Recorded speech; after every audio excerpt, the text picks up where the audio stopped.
Hey, it's Mr. Allred here, and I'm going to introduce you to probability. And probability is the mathematical approach to analyze how likely things are to happen. So you've probably got your own definition of probability. That somewhat makes sense, but we're going to talk about it in a little bit more detail. And just a little bit of vocabulary here before we get started. Some of these words will kind of work their way into our discussion. A trial or a probability of experiment is any process that produces a random result. So when I say flip a coin, that's a trial. The outcomes of a trial are the possible individual results. So when I say the coin lands on heads, that's an outcome. The sample space, S, sometimes referred to, of a trial is the set of all possible outcomes. So when I say we're going to flip a coin, the sample space of outcomes is heads and tails. That's the only two things we could come up with. And an event is a group or subset of outcomes in the sample space. So that's where we might start talking about the likelihood of landing on heads or landing on tails. Okay. So just kind of keep those handy, or if you're not sure what I mean when I say one of those words and you hear it, refer back to this and kind of give it a second listen. For my notation here, when we use mathematical symbols to describe the probability, the following is commonly used. This is similar to the algebraic function notation. P of E, that's the probability of an event. So that's the probability of an event. Okay, we just kind of narrow it down. And usually, if we do write it like that, we might write the event inside there, like we might put P of heads for the probability of landing on heads. And let's kind of slide down here a little bit. I'm right here. When calculating probability values, it is important to understand that all probability values will be between 0 and 1. Okay, so an event that is certain to occur has a probability of 1. That's more or less equivalent to 100%. So if you're familiar with percents to decimals, 100% is the whole number 1. An event that cannot occur has a probability of 0. That's like 0%. So that's an event that will never occur. Okay. So we have some things that are impossible and we have some things that are guaranteed. Okay. But most things will be somewhere between 0 and 1. So here we have our first way to calculate probability. And we're going to start with one of two types of probability. It's called classical or theoretical probability. And basically this is where every outcome has an equal chance of occurring. Now that means if there's 5 different things that can happen, each one has a 1/5 probability. Okay, so that means we treat everything as being equal. Now, if some things appear more than once, I mean, of course, that increases their chances, but each one individually has the same outcome. Okay, so the formula for calculating classical probability, and this is where we get into some of our vocabulary. On the bottom, we're going to have, well, we're creating basically a fraction here. And on the bottom of that fraction needs to be the whole. So when you have a fraction, you have a part over a whole.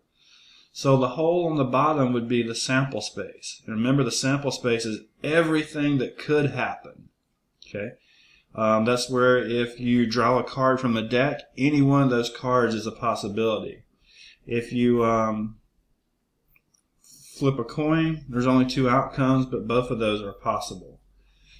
So on top of the fraction, we have the number of outcomes where E happens. So we're talking about the probability of E happening. So up top, we're going to do a count of how many ways E can happen. So that would be how many ways we could pull a queen out of the deck or land on heads. And on the bottom is the total number of outcomes possible. Okay. Like how many cards there are or how many sides of the coin there are. Okay. So let's do a couple of questions here. It says a standard die is rolled, so a dice, but a single one, and we've got a sample space. So the sample space for the die would be the 6-sided die, and all the options are it can land on 1, 2, 3, 4, 5, or 6. That's what our standard die has 6 sides if you've ever played Monopoly or a board game. So it says find the probability that the roll produces a number less than 3. So we could do this very quickly. Maybe if I wanted to put that in a notation, you might say that's the probability of the event where the outcome, which I might call X, would be less than 3. You don't have to use this notation, but if you're looking for help in other places, you might see it. But this is the probability that our roll is less than 3. And if we go back to the sample space, our denominator will be all the choices, which there's 6 of them, and then how many numbers are less than 3. So be careful when we talk about less than versus less than or equal to. There's 2 numbers here less than 3, so 2/3. 2/6, which will reduce down to 1/3. And if you're doing some of our software homework, it'll tell you can sometimes put in a decimal, but it will tell you exactly how many decimal places to round it to. So make sure you're comfortable reducing fractions and or rounding. Okay. Next, find the probability that the number rolled is an even number. So just keeping with the notation, probability of even. Well, how many numbers up here are even? 3 of them, 2, 4, and 6 out of the 6 possibilities, so 1/2. Find the probability that the number rolled is greater than 0.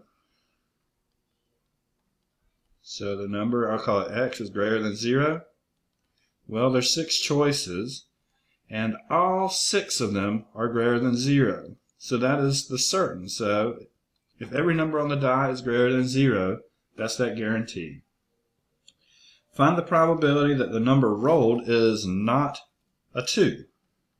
Okay. So I could use the words not 2, or I could use X is not equal to.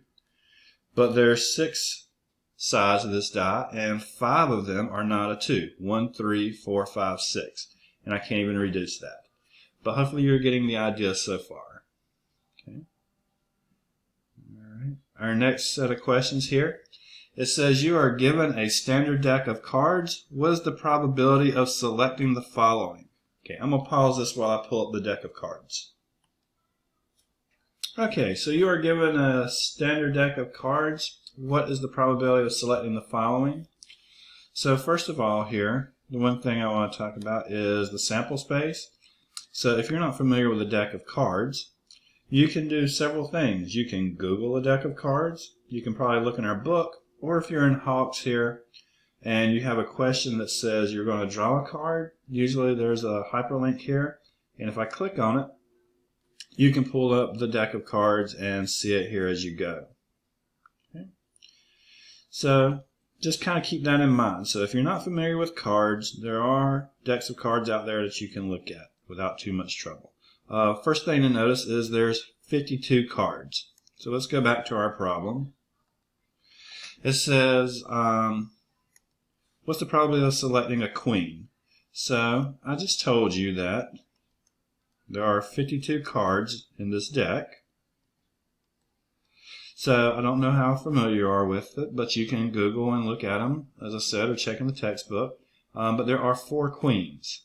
Okay, diamond, hearts, spade, and club. And if you reduce that, 4 over 52 is 1 out of 13.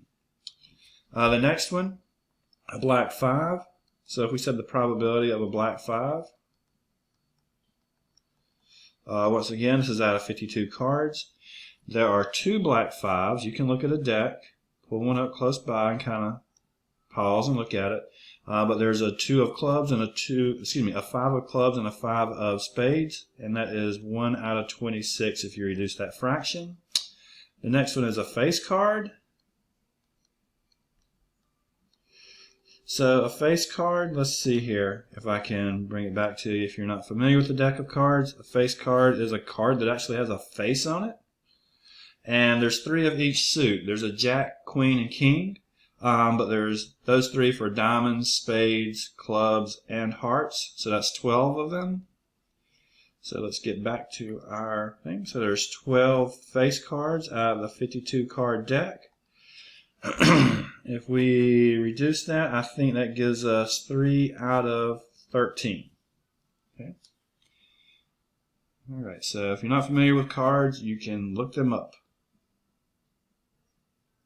Okay. Making sure I'm still going. Yes. Okay, the next example. A book contains 321 pages, numbered 1 to 321. That's our sample space. That's too much to write. If a student randomly opens the book, what is the probability that the pages number has all of its digits the same, ignoring the single digit pages? Well, that's quite a task to do. But one thing we could definitely do here is we could write down, let's just put repeat digits. That might not be the best. No, let's change that to same digits.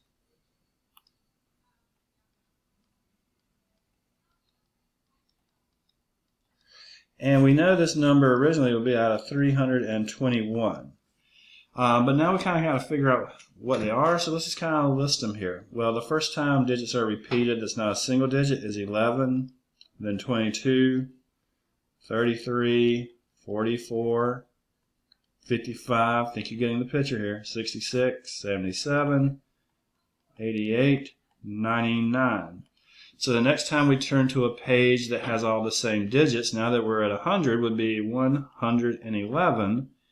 And that would not happen again until we got to page 222. And then when we got to page 323, it wouldn't exist. So how many of these are there? There's 9, 10, 11 of them. Ew, I don't know if that reduces. I've got 11 out of 321. Let me see. I'm going to use my calculator to let it reduce for me if it does. No, it does not. So we are done there. Let's see what's on my last page here. Ooh, one more, and then we'll have to talk about experimental probability in another one here. But it says, suppose you grab a snack from a bag of chocolates that contains 4 caramel with milk chocolate. So 4 caramel. 4 peppermint with white chocolate. 6 dark chocolate with mint. And 2 raspberry with dark chocolate. What's the probability that you randomly grab a raspberry with dark chocolate? Okay, so let's just say raspberry. Raspberry. Dark chocolate. And let's see here. We can tell from looking at this, there's 2 of them. But 2 out of what? So we need to total all these up. So there's 4. There's 4 caramel, 4 peppermint, 4 dark chocolate with mint, and 2 raspberry. So that is 16, I believe. So 2 out of 16, or 1/8. All right, so that's going to wrap it up for classical or theoretical probability. We'll pick back up in a little bit.